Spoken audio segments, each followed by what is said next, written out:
Hi, and welcome to Build and Thrive, the podcast that is dedicated to improving the health and the happiness of the construction industry. I'm Jenny Armstrong, your host. I'm also the founder of Construction Health and Wellbeing. So today we've got Matt Jenkins. So Matt works in the construction industry. He is a trustee for the charity Dad's Mind. And he's going to be talking about his own experience of working in construction, the impact it has on our mental health, on our physical health, and also some of his own personal journeys of what he's been doing to look after his own health and happiness. So just before we get into the interview, I just want to say a big thank you to our sponsors, GKR Scaffolding. So thank you to the team there who are also supporting us with sharing our story and our mission of creating a healthier and happier construction industry. So let's get into the interview. Hi, Matt. Welcome to the podcast. Hello, how are you? Yeah, no, thanks so much. And obviously for us recording it, it's this middle time between Christmas and New Year, so not quite sure what we're doing, but thank you for taking time out of your break to speak with us today. So let's talk a little bit about, tell the listeners about yourself, your experience working within construction. Yeah, so I'm Matt. I'm 39 years of age. I'm nearly 40 in a couple of weeks' time. Oh, me too as well, actually. Brilliant. Amazing. Happy 40th. Brilliant. So yeah, I'm a carpenter and a supervisor. I've been in the construction industry for close to 20 years. And I've worked on some of the biggest construction projects in the UK, such as Crossrail, Tideway, HS2, the Olympic Park, to name a few. And I'm also a trustee of a mental health charity called Lads Minds. And we go around, we promote mental health on sites to construction workers. We try and break the stigma, encourage other people to speak up and to seek help, and to basically make talking about mental health normalize the conversation and break the stigma. And I'm a dad to a beautiful 2-year-old daughter, and she's amazing. So she's my new inspiration. Yeah, in life, the power of children. Yeah, exactly. Absolutely. Or we can perhaps talk about them a little bit more as we get through the podcast. So you mentioned about your trustee for Lads Mind and your advocate around mental health. Do you want to just tell us a little bit about your experience working within mental health within the construction industry, and let's maybe talk about some of the challenges that you're particularly seeing? Okay, so with Lads Minds, the thing we do, we're genuine young men, we're construction workers. It's where it's come from. It's come from it's from the lads, it's by the lads, it's for the lads. And what we do is we'll come to a site, we'll visit a site to a group of their workers, we'll present to them, host a workshop, and we'll share our own stories, our own experiences, and try and encourage other people to speak up and seek help and break the stigma that way. And their raw stories can be graphic about suicide attempts, about struggles we've had, low points in our lives, confidence issues, depression, you name it. But yeah, that's what we do. We really go into the sites and try and get the conversation going, break the stigma in that sense. Yeah, very, very important. And I suppose working so closely in the industry, you probably see some of the challenges that a lot of workers face, and particularly within your role, you're a lot more closer to the workers than perhaps I would be when I'd come and support construction sites. What typical things do you speak to the workforce about, one of the challenges that you see? I'd say it is hard. A lot of people, that first step of actually making that conversation is hard. A lot of people might not take it seriously, or they might not want to talk about it or open up. That can be a big challenge. In a room, say, of 20 people, maybe 2 or 3 might speak up during the session, and that can be a challenge. Most will stay silent and nod along, or stay silent in the room. Probably go back and say, what a load of rubbish, some of them. But for the few people it does impact, that's where we really see the benefit and feel the progress and feel the impact of it. Yeah. And I suppose, we talk a lot about it in construction, and over, I've been in the industry for 15 years, and even in the last 5 years, seen how much more this is a key priority for a lot of organisations and projects. Are you experiencing that it's a bit easier to be having these conversations now? Is there still a lot of barriers to overcome with some you mentioned some individuals, but particularly organisations as well? I think the organisations are buying into it more. I'd say that they're providing a lot more of these type of sessions for their workers, and a lot more campaigns and a lot more dedication towards these parts of the project go towards mental health. From what I've noticed, the last 5 to 10 years has been a huge improvement in that sense, and hopefully that does encourage more people to to seek help and talk about it and normalize it on site. Whereas before, maybe it was, it was all underground, it was all undercover, it was all under the carpet kind of thing. Men are meant to be men, and they don't talk about their feelings. They carry on and they keep working in all these conditions, long hours. It's not easy for men to kind of open up and seek that change, to be honest. Yeah, no, absolutely. And I suppose one of the things that we explore quite a lot is, obviously in society, we all have our own challenges with our, with life and things that aren't work related. But how much do you see the impact of actually working in the construction industry contributes to people's mental health challenges? I know you just mentioned about long hours is a typical one, but do you see that still as a big challenge for the industry to overcome? I think so. I think the hours are long. For an example, a 10-hour shift for me means probably a 13-hour day if you're talking about your commute as well. You've got weekend work on top of your 5 days. A lot of bosses or companies for the program will expect people to be in on the weekend, and people feel bad to say no. They want to make the money. So you're doing more and more hours. Plus you got a lot of people working away from their home and away from their family, which isn't easy. There's also a lack of job security for a lot of people, where you might, you're worried about losing your job. You're worried about what job will come next. You've got the pressure from your boss or the program as well. There's so many things which make it hard, a hard industry to be in. You've got to be fairly tough. Yeah. Or, have a good balance in your life and good focus, good mentality. You've got to work on yourself, or be very tough. Yeah. And I suppose this is where, from a construction project perspective or from organisations, that actually just by doing this properly, you're going to be putting the right support in for people whilst they're at work, not allowing them just to take all this stuff home. It becomes such more of a priority that the on-site support is there, because it becomes so much more of a priority why people need to be there, and so they've got the access to the right support that they need. It goes beyond that whole let's just play lip service to let's talk about it. Let's actually do some things that are really meaningful. There's still little things like bullying and a toxic culture behind the scenes in construction. People pushing too hard, the bosses or lower level management getting away with certain things. That still goes on. Probably nowhere as much as it used to, but it still goes on. Yeah. And you hear about those projects where that kind of environment is there and how negative it can be. And on the opposite, probably some of the projects you've worked on where the culture has been so much better. The positive benefits of that is so easily felt and experienced. And the results are not just about people's mental health, but productivity, I'm sure, and getting the job done as you wanted to get it done. Definitely. It all helps. When you've got a good environment and a good backing from behind you, you're well supported and people are taken care of and looked after. It makes a huge difference, especially with productivity, I find. Yeah, absolutely. Well, let's talk a bit about Lads Mines. So tell us a bit about the history of Lads Mines, how it was formed, and some of the impact you've seen of the work that you've been doing. Yeah, so Lads Mines is fairly new. It started early 2021, just after the COVID. And my dear friend, he was the founder, Cayman. He came to me at the time and he said, look, I'm thinking of starting up a mental health charity foundation, and we're going to go around presenting to the workers and try and get them speaking and break the stigma and make an impact on the suicide rates. So I just said to him, look, it sounds amazing. Sounds like probably the best idea I've ever heard. Whatever I can do to join you on this journey, help you progress it and make it the big thing it's meant to be, I'll help you with it. So in the first 2 years, we did make a big impact. We visited somewhere in the region of 20 different building sites or projects. We presented to somewhere probably around 500 people in total in those 20 sites. And, a lot of them would come up to us afterwards and either share a story that they weren't willing to share in the room. They'd come up to us and share something they've been through, or they'd follow us and talk to us afterwards, get our contact numbers, or hearing those stories back and the impact it made on some of the people in the room, and even hearing back that the culture's changed and people keep talking about it more on site afterwards, that was a huge thing for us.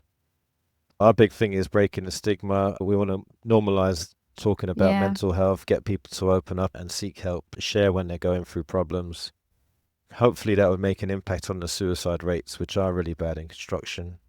I think the latest stats came out, and it was nearly saying it's 4 times more the national average than it's going in the wrong direction. So and the power of personal stories, I've seen that myself firsthand when individuals see people like them sharing those experiences. It does make it so much easier for people to start opening up, and like you say, the culture changes and it builds on from that. What's the journey with Lads Minds? What's the hope to achieve, and what you're working on at the moment with them? So the last year has been pretty tough for us because we lost our founder, Cayman, very sadly, just over a year ago. Matt. Yeah, it was a really tough time, obviously, for his family, for us as friends, and for us as part of the charity that was working with him on it.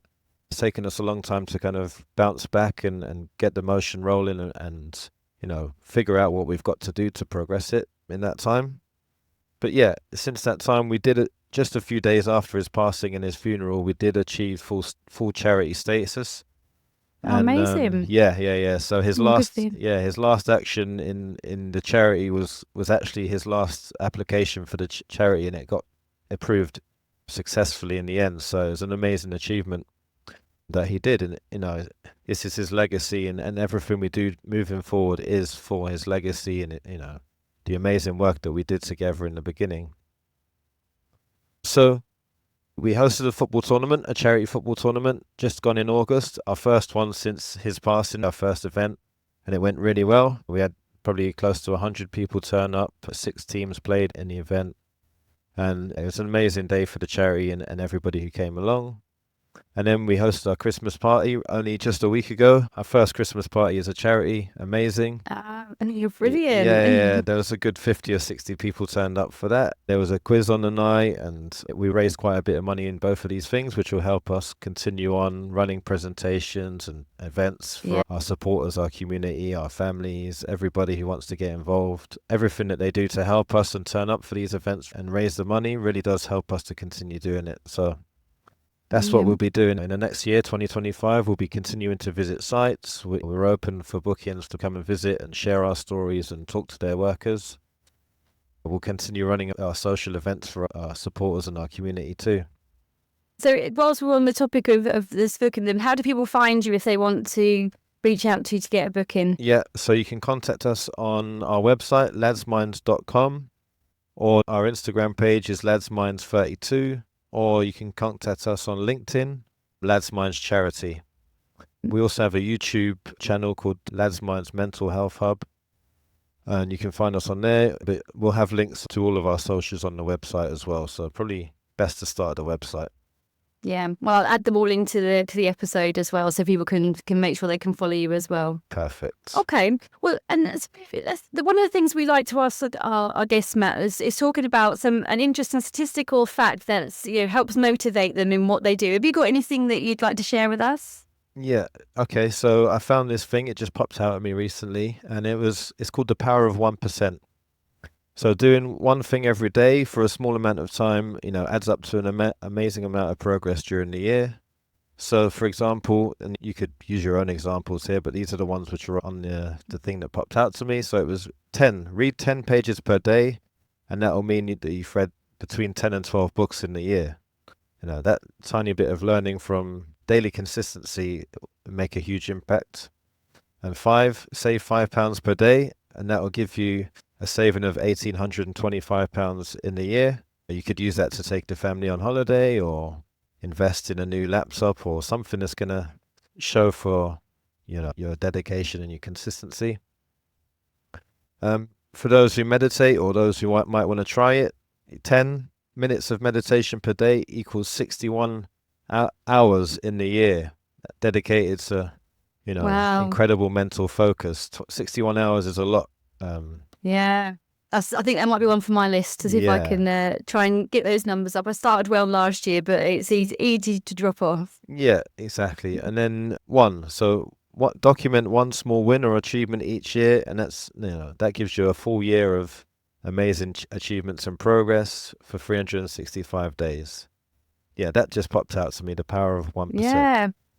Yeah, those little marginal gains that just make that bigger thing when you put it all together. Have you decided what you're going to do for your New Year's resolutions? Is any of these going to feature in yours? So I've been working on myself for the last 3 months, to be honest, and I made huge changes in my life. So I already kind of started mine in October. So I'm just going to continue with that progress rather than make a new resolution. But Yeah, good. it's been a complete dedication to health and well-being, mental health as well as physical and diet.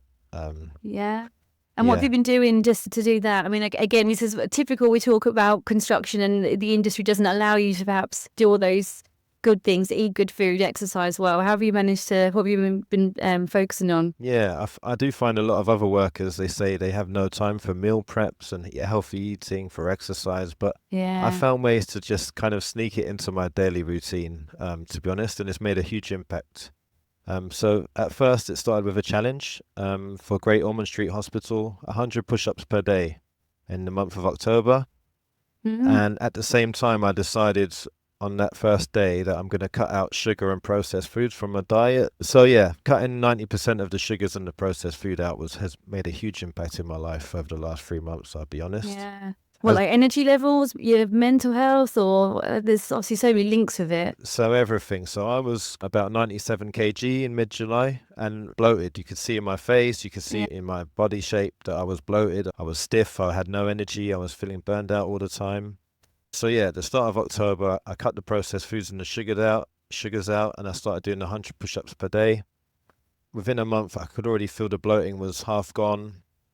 My shape was down into my normal frame and my weight was down. I'm now roughly 80 kilograms, which is the frame I had when I was 25 years old. Yeah. The energy levels have followed and improved. The mental clarity has followed and improved. I continued doing the challenge. Rather than stop at 100 push-ups per day, I then changed it to, say, 200 repetitions of squats, push-ups, dips, lunges, you name it. Mix it up. Yeah. Every month I'll change it now. And I'm going to continue not just 100 days, I'm going to go to 365 days. So the 1st of October 2025, I'm already seeing the benefits and the progress now in terms of shape and physique and mental clarity, energy, you name it. But I want to see the results in 9 months' time. Yeah, amazing. And again, it's just those little things. It doesn't mean that you've got to go to the gym for 8 hours a week or whatever. It's those little things that you build as a habit that mean it then becomes just part of routine, and that's just what you need to do. Exactly. Yeah, good for you. So my working day, rather than say, I've got to go to the gym after work, no, I'll do 20 press-ups or 20 squats before I leave the house in the morning, 5:30. Yeah. I'll do 20 or 30 when I get to work before the briefings. I'll do some on my lunch break. By the time on my way home, I've already done 150 or 200 exercises, repetitions. Yeah, just finding it in the day. That's amazing. How much are you getting your teams on site to get involved with this? I'm trying, and a lot of people don't want to understand, mostly about when you tell them, I've cut processed foods and sugars out, they're like, what, why, how? But people just don't understand. But No. I am converting a lot of people, and the guys that work close to me have started. We do little exercise sessions on our breaks and everything. So yeah, it's good. It really is good. A lot of people do take it on.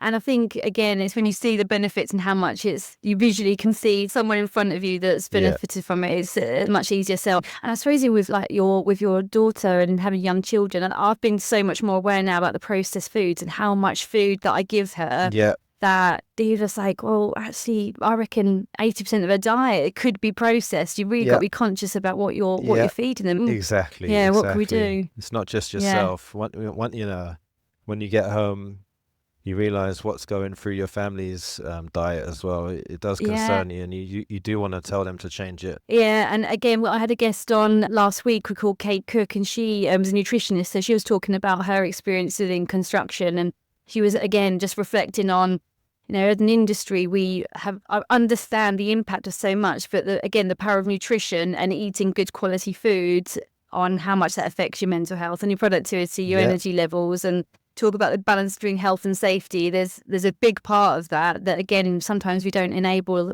our site teams to have access to the right food. If you're in the middle of London on a job which you've got shops nearby, it's not so bad, but for some jobs, it's not as easy to do that. Again, Yeah. simple things that projects can introduce that might make a big difference. Yeah, even the canteens themselves, they say they've got a few healthy options, but when you actually look into what's actually being served out, I'm really Yeah, struggling to buy anything from there now compared to what yeah. I'd used to have a breakfast 2 or 3 times a week minimum, a bottle of fizzy drink and a chocolate bar, but now I wouldn't go near any of those things. So Yeah. yeah, Yeah, we had exactly the same conversation, and the things like people thinking like buying a pint of orange juice in a glass bottle is the healthy option when it's got more than your daily recommended amounts of sugar in. exactly. Yeah, so a bit of learning for the canteen facilities on some of our jobs. Yeah, exactly. Brilliant. Oh. So I suppose one thing that just like to finish on, Matt, is, again, if anyone that's listening and they're reflecting on some of the things that they might be able to take away back to their own projects, obviously one thing would be about getting involved with Lads Minds and having someone come down and talk to them and do some of the conversations that might break the stigma. Is there anything else that you'd recommend that you'd say would be something useful for people to start thinking about in 2025? Personally, for me, I think if there's anything you can do, it's just to break the cycle, start something new, work on yourself, set yourself tiny challenges. It could be an exercise challenge, it could be cutting a certain type of food or drink out of your life, and document your progress. It makes a huge difference for me when I write everything down. What did I eat today? How much exercise did I do today? What's my weight? These things have really made a difference. And make some more connections with your family, your friends, your loved ones. Spend some good quality time with them. Take a bit of time away on your weekends to really connect with your loved ones and with nature if you can.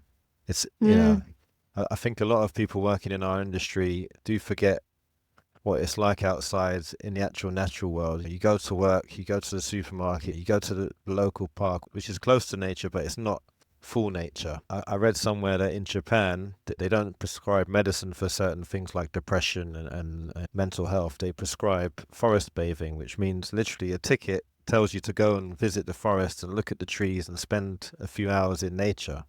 Oh, wow. Yeah, Yeah. 'Cause I wonder if we could convince some of the construction workers to, with their tickets, they might go and spend an hour in nature. I'm sure that a lot of them would embrace it, the opportunity just to switch off from the construction side. But yeah, there's so much research that sits behind the experience of nature and how yeah, it benefits your mental health and your physical health. Even just to get the clean air, and you used to working in London jobs, exactly. it's not the best environment for our lungs as well as our mental health. Exactly. I'm on HS2. We're out in the middle of the countryside in the Chiltern Hills, which is actually a really nice location-wise. It's the first time I've been working outside of London, probably ever. Y- Yeah, Yeah, it's yeah, amazing. You do get a lot of fresh air, which is good. yeah. Much needed, definitely, when you're doing all the other challenges and focusing on yourself. Yeah, yeah. It Brilliant. all helps. It all helps. So yeah, Brilliant. breaking the cycle, I think, is a huge one for people, and I did back in October. I think making that first step is always the hardest, but once you make that step, you'll feel the benefits within a few weeks, and it's just about being consistent then. Yeah, brilliant. Thank you. Thanks so much, Matt. I mean, I think from me, that when I talk about how much the construction industry has got to change, and there's so much stuff we need to do to improve how we feel about our own physical and our mental health, and Yeah, having people like you impacting the people around you. And yes, you're 500 people you reached in 1 year with Lads Minds, and this is what the industry needs, is those small, passionate people that are making a big difference. So I'm sure there's lots of people that are grateful for the work that you're doing and will love to see what you're going to be doing over the next few years as well. oh, that's brilliant. Thank you so much. Well, it's been a pleasure to be part of No, this, and thank you so much, Matt, and yeah, good luck with everything with Lads Minds. And yeah, obviously get back in touch. We'll make sure we share all the details of the work that you're doing. yeah. And if you want to come back on again in the future and tell us a bit more about any more progressions, then obviously you're always welcome. Thank you. Thanks Take for care. So a big thank you to Matt for being on the podcast. And again, we'll make sure all of the links to Lads Minds are in the show notes, so you can find a way to reach out to the team there if you're interested in having a talk, or also being involved with talking yourself. So thank you very much again to our sponsors, GKR Scaffolding. Really appreciate their support for the podcast. Now, for anyone that has liked the show, please like and subscribe and share with any of your colleagues. If you don't like the show, if you've got any feedback or you've got some recommendations on guests that you think we should have, please do get in touch. Again, you'll find us on LinkedIn and YouTube. See you next time.